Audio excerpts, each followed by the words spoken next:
Bonjour à vous. Vous êtes sur ma chaîne Chronique d'une colère ordinaire et nous sommes aujourd'hui le 1er septembre 2025. Il est 23h40. Alors, ce soir, je voudrais vous entretenir, discuter un peu avec vous, vous proposer une analyse de notre sorte de rétrospective des événements qui nous assaillent depuis des années. J'ai intitulé cette conversation Pourquoi et comment? J'essaie, comme beaucoup d'entre vous, de comprendre comment et surtout pourquoi nous en sommes arrivés en si peu de temps aux portes de l'Armageddon. En quelques 6 années, nous sommes passés en France d'une nation libre qui en avait les principaux éléments, dont la liberté d'expression, en une nation insignifiante, moquée et écartée des grandes décisions, traquant sans pitié toutes les oppositions et les déclarations n'allant pas dans le sens d'une doxa martelée par les médias aux ordres. Bien sûr, je ne suis pas dupe, hein, cette mise en tutelle et cette perte de souveraineté de la France ne date pas de 6 ans, mais est bien plus ancienne.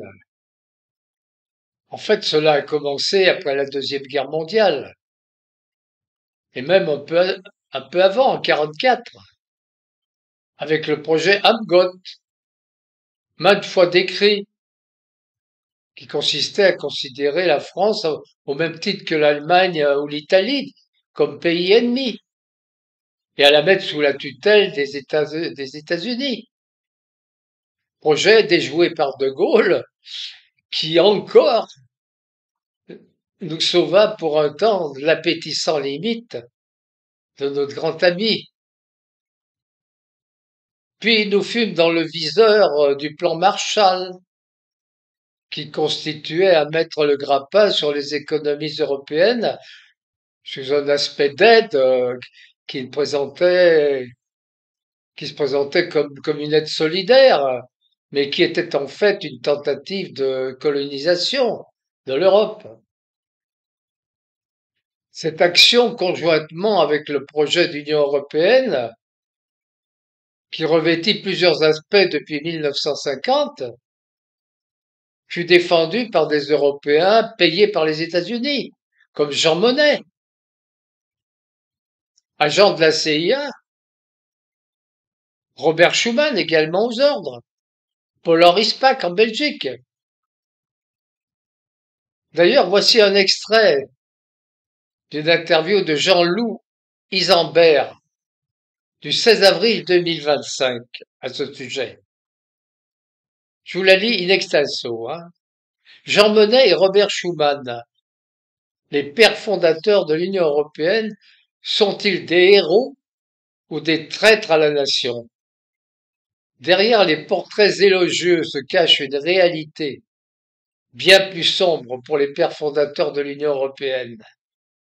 Jean Monnet et Robert Schuman, souvent présentés comme des visionnaires, ont en réalité servi des intérêts bien différents de ceux de l'Europe. L'idéologie des pères fondateurs de l'Union européenne a été pensée et mise en place par Washington. Des collaborateurs déguisés en héros, Jean Monnet, souvent décrit comme un opposant au fascisme, a en réalité collaboré avec le régime nazi, introduit dans les cercles financiers américains par John Folter Dulles, un soutien officiel du parti nazi. Monnet a blanchi des entreprises allemandes pour permettre leur collaboration avec des sociétés transnationales américaines. Une trahison qui contraste fortement avec l'image de héros que l'Union européenne lui a construite. Schuman, un proche de Vichy, Robert Schuman, présenté comme un résistant, a en réalité travaillé pour le régime de Vichy. Son évasion, décrite comme héroïque, aurait été facilitée par des soutiens collaborationnistes. Schuman a même rencontré Pétain à Vichy, loin de l'image de résistant que la Commission européenne lui attribue, une manipulation historique qui soulève des questions sur la véritable nature de la construction européenne. Une Union européenne sous influence américaine. L'idéologie des pères fondateurs de l'Union européenne a été pensée et mise en place par Washington. Les peuples européens, écartés de la construction de l'Union, ont été trompés par des idoles fabriquées de toutes pièces. Une propagande qui cache une réalité bien plus sombre, celle d'une Europe sous influence américaine, où les intérêts des peuples passent après ceux des grandes puissances. À la vue des événements récents, est-il besoin de plus de justification? La vérité ne saute-t-elle pas aux yeux, même des plus aveugles? Comment en effet ne pas se rendre compte que l'Europe est la marionnette des États-Unis, qui la manœuvre à leur guise, quel que soit le président de ce pays? Si l'on accepte la parenthèse de De Gaulle, qui remit la France en bonne place dans le concert des nations et qui tint tête aux États-Unis, qu'il regarda droit dans les yeux, selon sa propre expression, ce qui lui valut mai 68, dont il est apparu qu'il s'agissait d'une des premières tentatives de révolution colorée, initiée par la CIA. On a ensuite une lente soumission, avec quelques soubresauts de révolte, dont le refus de prendre part à l'agression de l'Irak sous Chirac, et l'envolée lyrique de discours de Dominique de Villepin.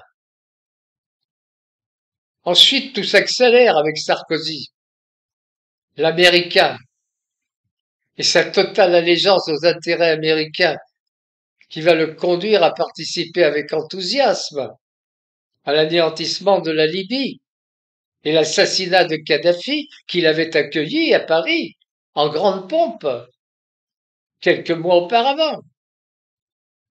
Cette intervention n'étant motivée que par un seul fait, l'abandon décidé du dollar par Kadhafi comme monnaie de paiement de son pétrole. Crime de lèse-majesté, s'il en est. Il faut également mettre à son actif la forfaiture consistant à ignorer la volonté du peuple français, qui a rejeté par près de 55% des voix, malgré 71% des interventions dans les médias en faveur du oui. Ce vote ne va pas déranger outre mesure le grand démocrate qu'est Nicolas Sarkozy. Et avec la complicité des parlementaires plus préoccupés de leurs avantages et prébendes diverses que de la volonté exprimée avec force du peuple de France, ils vont voter comme un seul homme réuni en congrès le 4 février 2008 au château de Versailles l'acceptation du traité de Lisbonne, exacte république du traité de Rome précédemment rejeté. Que dire du passage de Hollande à la tête de la France? Une succession de reniements, de fausses promesses. Rappelez-vous, mon ennemi, c'est le monde de la finance. De manquements divers et d'abaissement de la fonction présidentielle, dont la particulière vilenie consistant à se porter garant dans un traité international au nom de la France, tout en ayant parfaitement connaissance et volonté de ne pas respecter les termes de ce traité. Je parle bien sûr des traités de Minsk I et II. Une perte totale de respectabilité et de considération pour notre nation, une chute vertigineuse dans l'ordre international et un acte parfaitement abject. Puis nous atteignons en quelque sorte le Graal, la sublimation de la perversion, de la duplicité, du mensonge, du satanisme, avec l'avènement de notre cher président, qui est actuellement à la tête de notre État. Le président Macron, en effet, inconnu, surgit de nulle part comme un diablotin surgissant de la boîte dont on a soulevé le couvercle au moment propice, qui va faire la une de tous les journaux officiels ainsi que de tous les torchons people de l'Hexagone et même aux États-Unis.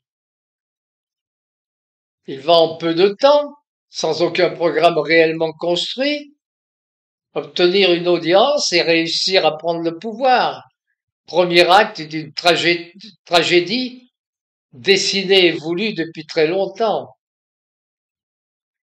Avec cet individu, nous allons assister, médusés pour certains, peu nombreux, fascinés pour beaucoup d'autres, à une lente destruction de la nation en vue de la fondre dans la construction irréaliste et fantasmée de l'Union européenne, destinée à devenir une Europe fédérale avec un pouvoir fédéral fascisant, sans contrôle réel, sous la férule des pouvoirs financiers, industriels et de la mafia des laboratoires.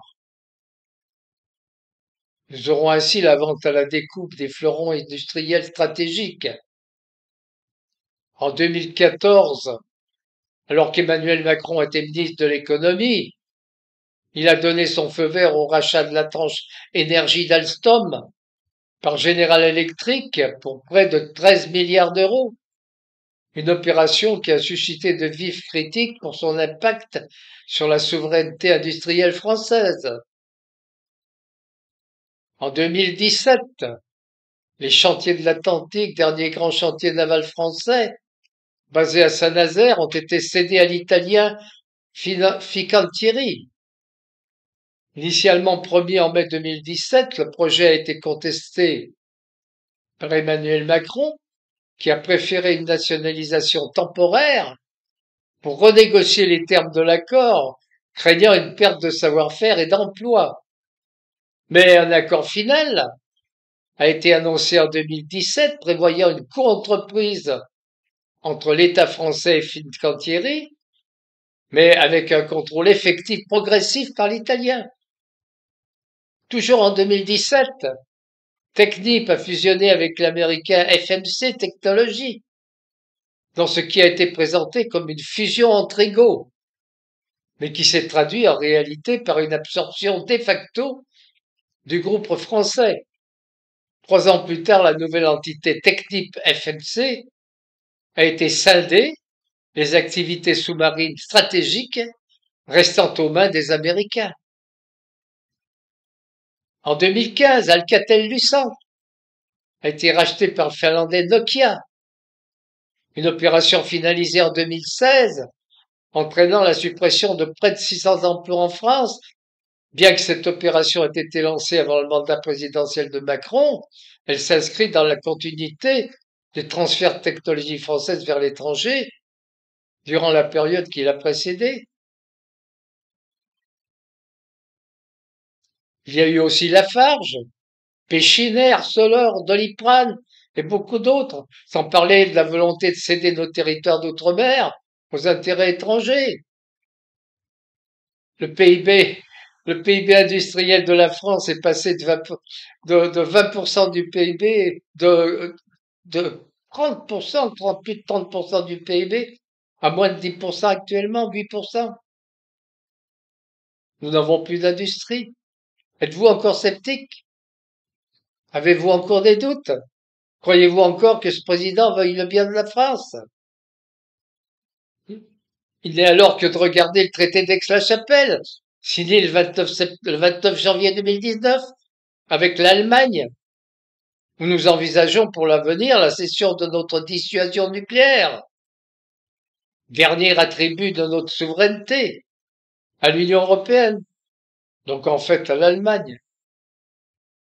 D'autres petits cadeaux parsèment ce traité, qui montrent à quel point cet individu exècre la France et n'a qu'un seul but, détruire le sentiment national et fondre la nation dans ce magma qu'il fantasme comme une panacée merveilleuse, une Europe fédérale avec un pouvoir absolu sur les peuples. Aujourd'hui, nous arrivons au bouquet final.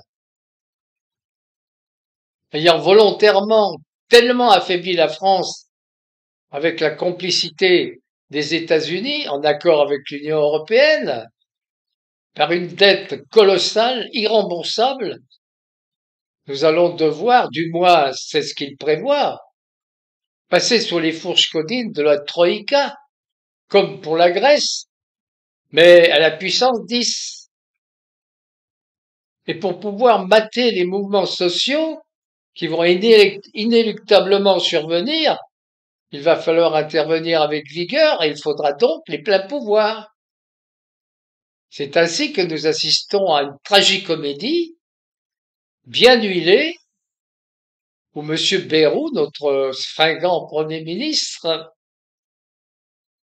ne cédant sur ce qu'il avait prévu de céder, c'est-à-dire sur les 2 jours de, de jours fériés, fait tout ce qu'il peut pour être censuré, en accord étroit avec Macron, et lui offrir sur un plateau les pleins pouvoirs. Que va-t-il se passer ensuite? Plusieurs hypothèses sont envisageables. Ma première hypothèse, c'est que toujours sous l'empire des forces obscures de la finance et des industries de l'armement et de la pharmacie, ainsi que des organisations mafieuses qui se sont introduites dans les organes du pouvoir, notre président, bien aimé, va tout faire avec la Grande-Bretagne, l'Allemagne et la Pologne pour essayer de prolonger la guerre en Ukraine et vraisemblablement envoyer des troupes appelées de troupes de réassurance, pensant peut-être à un bluff de la Russie qui n'oserait pas attaquer des troupes de pays de l'OTAN, ou alors, au contraire, espérant cette attaque pour obtenir enfin un conflit mondial. Ma deuxième hypothèse, c'est que les États-Unis se trouvent confrontés aux BRICS de plus en plus forts et regroupant de plus en plus de pays. La Chine, qui vend déjà en masse les obligations en dollars, entraîne alors les États-Unis dans une grave crise financière et une guerre civile peut ravager certains États des États-Unis qui s'effondreraient, en même temps qu'Israël d'ailleurs, qui suivrait le mouvement, bien évidemment. Si les États-Unis s'effondrent, Israël suivra. Dans cette hypothèse, l'Union européenne s'effondrerait également très vite. Et la France, reprenant sa souveraineté, sa monnaie, rejetterait la Macronie d'où elle vient, c'est-à-dire dans les égouts. La troisième hypothèse, c'est qu'à l'annonce de l'établissement de l'état d'urgence par l'article 16, les Français se soulèvent et chassent le tyran. Ils mettent en place un nouveau pouvoir à mort et sortent de l'Union européenne. Commence alors une nouvelle aventure, certes pleine d'embûches, mais ô combien riche d'espoir et de renouveau. Une seule chose est certaine pour moi. La Russie n'acceptera jamais un cessez-le-feu sans condition qui permettrait à l'Ukraine de se réarmer et sous couvert de mercenaires polonais, allemands, français, anglais et autres, de reconstituer une armée pour réattaquer la Russie.